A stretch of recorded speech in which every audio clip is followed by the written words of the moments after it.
super grateful. I'm super grateful for just, that I'm still God's still working on me. Ladies, let God work on you. Let Him work out all of those kinks, all those quirks, all of those things that, yes, we're uniquely us, right? I'm still gonna be goofy and silly, and I'm bougie girl to the core. And I wanted to also mention that as well. This platform with the bougie girl, came out of this place of pain through this journey of pain. Because my ex-husband used to call me bougie. You bougie, you think you, and other people will call me that. And I think they called me that as to demean me, to make me feel bad or to make me feel a certain type of way or to make me think that I, like, oh, you think you better than other people. And I never ever thought I was better than anybody else. My mom told me I walk like a peacock. I would enter a room with my head held high. And I always, even though I was broken on the inside, I wanted people to think that I was okay on the outside.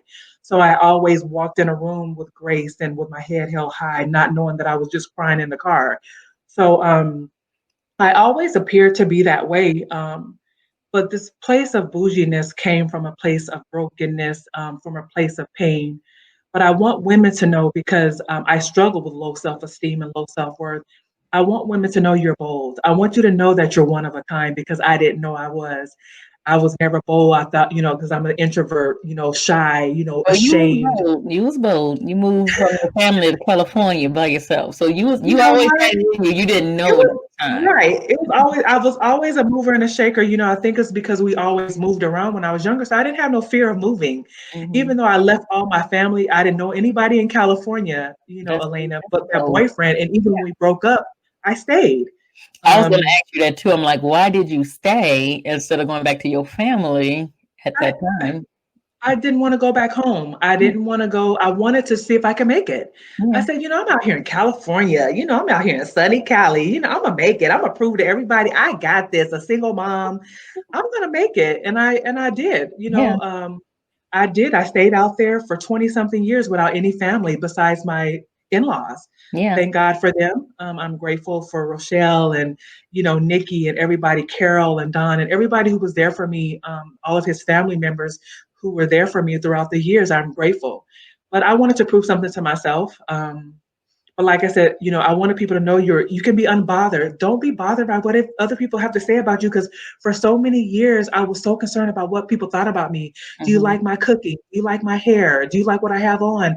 Do you like what I'm driving? Do you like my home? I was so overwhelmed by what other people thought about me, Elena, for so many years. And then I had to realize I'm God's girl. He loves me. He Yeah. has a plan for me. Jeremiah 29:11. For I know the thoughts and the plans that I have for you, declares the Lord. He declared that. He said, I know what I have planned for you, Miranda. Hmm. Don't worry about it. And I didn't really understand it until afterwards. So I'm like, God, why are you allowing this shame to come upon me? Why are you allowing me to be embarrassed in front of all these people? Why are you doing this? Like, why are you allowing this to happen? And I didn't understand the bigger picture at the Yeah. time. Then I have to be intentional, right? I have to Hmm. be intentional about the words that I say, because I will speak in death. I have to Hmm. be intentional about my life, the actions, the people that I connect with, and I'm elegant. I've always felt that I was elegant, classy. Um, and no matter what you go through, ladies and gentlemen, you're bougie.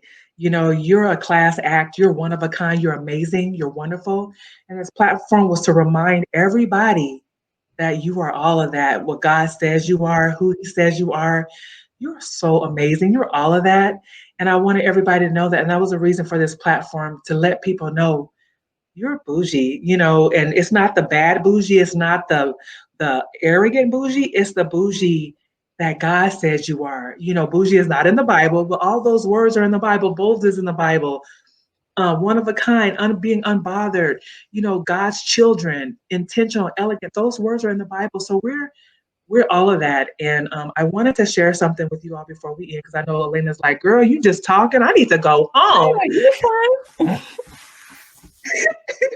I'm messing with you. So I wanted to share this with you all. The release date of my book is March 1st, 2021, From Broken to Bougie. I want you all to pre-order, and I want you guys to look forward to it. It's coming out this year. God has finally given me the permission and the desire and the heart and the boldness to put this out. I've been holding on to it for a couple of years now. And I'm finally believing God. And I'm just like, let me just get out here and tell my story. So the release date to this book is March 1st of this year. So you guys support the vision, support what God is doing, support what God is doing in